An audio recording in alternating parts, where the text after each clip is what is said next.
Welcome to our final discussion of Charles Darwin's The Origin of Species. In this brief final video, I'm going to take a few minutes to talk about the elephant in the virtual room, the question of the relation of evolutionary theory to religious belief, and then take a few minutes to conclude and wrap up. What we have here on this first slide are a picture of sort of the two sides of the debate over religion.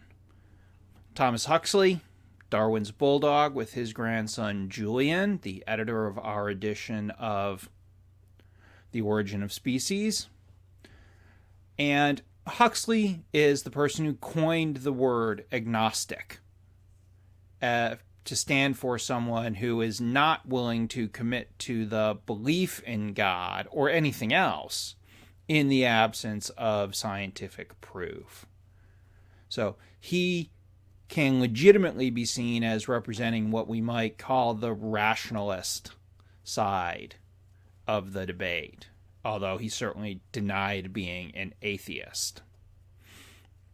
Teilhard de Chardin, the Jesuit priest, paleontologist, philosopher, theologian,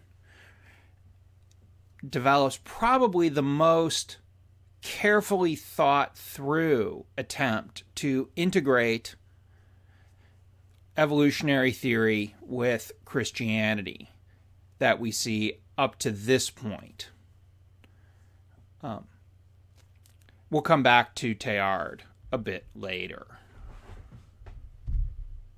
But let's begin just with Darwin himself. And it seems reasonably clear that Darwin himself was an atheist, or what he would probably be happier to call himself, an atheistically inclined agnostic.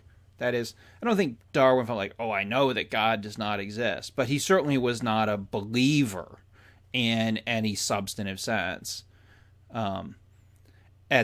at the time of the publication of The Origin of Species. This is clear from his correspondence, in particular his correspondence with Huxley. But it's worth noting that many of his most important scientific allies throughout the course of the rest of his life were religious believers. Alfred Russel Wallace was a Christian missionary and remains so. Asa Gray, Darwin's most important American promoter, professor at Harvard, was a relatively conservative Christian. The standards of the late 19th century are more complicated than ours. So Darwin, rightly does not try to link his theory to his religious beliefs because it's irrelevant. Nothing in the logic of evolution by natural selection requires such a position. And Darwin himself, based on the available evidence from the correspondence, does not come to his atheism via biology. He seems to come to it the way most people do, through a personal crisis. In his case, the death of his 10-year-old daughter from either tuberculosis or scarlet fever. It remains unclear which it was. So nothing about evolution, though, leads him to deny his religious belief. And in fact, he remains a practicing religious figure throughout the rest of his life. That is, his family retains their pew in the local church.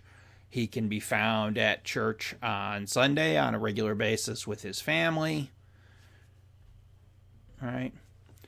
So then, why do this? Well, I think we can make two cases here. One is he sees himself and is explicit about this, that he's the sort of moderating elder statesman, whereas Thomas Huxley is the radical firebrand.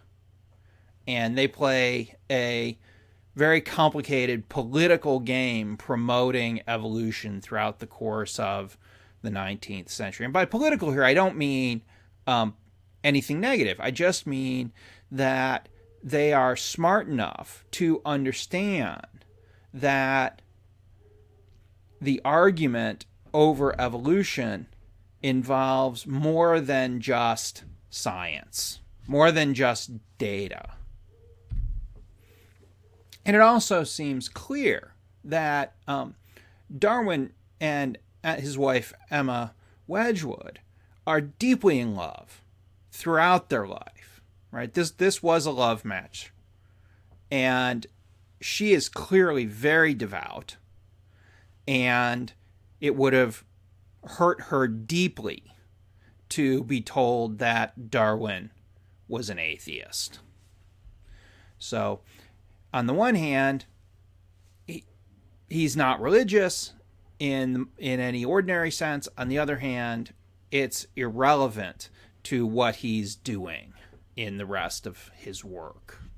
However, right, I do think that those who were skeptical about the relationship between an evolutionary worldview and Darwinian and religion, between a Darwinian evolutionary worldview and a religious worldview, is it possible to bring those together, rightly saw that there are places where, while not in contradiction, they are in tension with each other, right? Creates problems that require philosophical and theological solutions, not scientific ones. One, it does take away the last bit of evidence of divine activity in the world. If we can't point to the fine-tuning of the biological world as evidence for divine intervention, then we really don't have any evidence for divine intervention at all. It was seen very quickly by certain Christian thinkers that there's something puzzling, right? It seems incompatible with the idea that God is beneficent, that God is universally good, that he creates the world we see around us through suffering, right? That seems puzzling to many Christians.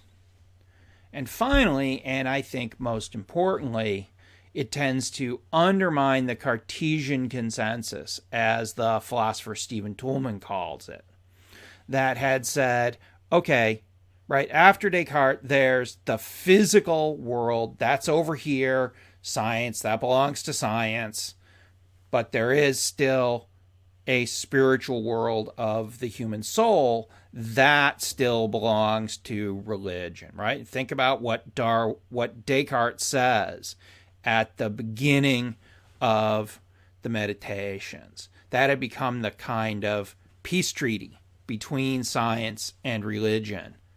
And Darwin, especially as he comes to explicitly invoke the theory of evolution to explain facts about human beings, requires us to find a new way to bring those together. For those interested, I will put links to two authors who might give you an interesting take on this. One is Teilhard de Chardin, the Jesuit priest who offers an account of evolution as directed towards a certain kind of spiritual development. There are problems with Teilhard's account, both scientific and theological, but it remains fascinating. The other work is Kenneth Miller's Finding Darwin's God. Miller is an important microbiologist. Many of you, in fact, probably will or have used his general biology textbook. It's the most popular one in the world, and a devout and practicing Roman Catholic. And so he offers another way to approach this from a more scientific perspective. So I hope that you find the questions that Darwin leaves you with fascinating.